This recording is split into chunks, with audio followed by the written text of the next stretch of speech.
भंडारा गोंदिया जिले के किसानों, खेतिहर मजदूरों और आम लोगों के लिए विधानसभा में जोरदार आवाज बनकर आवाज उठाने वाले नेता अविनाश ब्राह्मणकर अब विधान परिषद के लिए चुने गए हैं। यह आम कार्यकर्ता और वोटरों की पक्की जीत है। इसके जरिए भंडारा गोंदिया जिले में एक नया अध्याय शुरू हुआ है, ऐसी प्रतिक्रिया कार्यकर्ताओं ने दी। अविनाश ब्राह्मणकर ने इन दिनों जिलों को नई लीडरशिप दी है। अब अविनाश ब्राह्मणकर भंडारा गोंदिया जिले के विकास के लिए दिन रात काम करेंगे। महाराष्ट्र 224 के लिए गोंदिया से अभिषेक भटनागर। भारतीय जनता पार्टी आणि महायुतीचे जितके मोठे नेते आहेत, वरिष्ठ नेते आहेत, ते महाराष्ट्राचे मुख्यमंत्री आदरणीय फडणवीस साहेब असोत, महसूल मंत्री आदरणीय बावनकुळे साहेब असोत, विशेष करून आदरणीय ज्यांच्या नेतृत्वात आम्ही काम करतो परिणयभाऊ फुके असोत, राष्ट्रवादी काँग्रेस पार्टीचे नेते आदरणीय प्रफुल्लभाई पटेल असोत किंवा शिवसेनाचे उपमुख्यमंत्री आदरणीय एकनाथजी शिंदे असो, मी सर्वांचा आभार मानतो आणि उपमुख्यमंत्री आदरणीय सुनेत्राताई पवार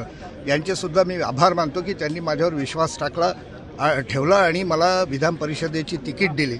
ही तिकीट दिल्यानंतर 18 तारखेला जे मतदान झालं, या मतदानाच्या वेळी भंडारा आणि गोंदिया जिल्ह्याचे माझे सर्व सहकारी जिल्हा परिषद सदस्य, नगरपंचायतचे सगळे नगरसेवक आणि पंचायत समितीचे सर्व सभापती यांनी आम्हाला सहकार्य केलं, विश्वास ठेवला आणि चांगलं मतदान त्यांनी या निवडणुकीत आम्हाला केलं। आमचा हा विजय जो आहे हा माझ्या सर्व सहकाऱ्यांना, ज्यांनी कळत न कळत आम्हाला मदत केली, त्यांना सगळ्यांना हा विजय समर्पित आहे।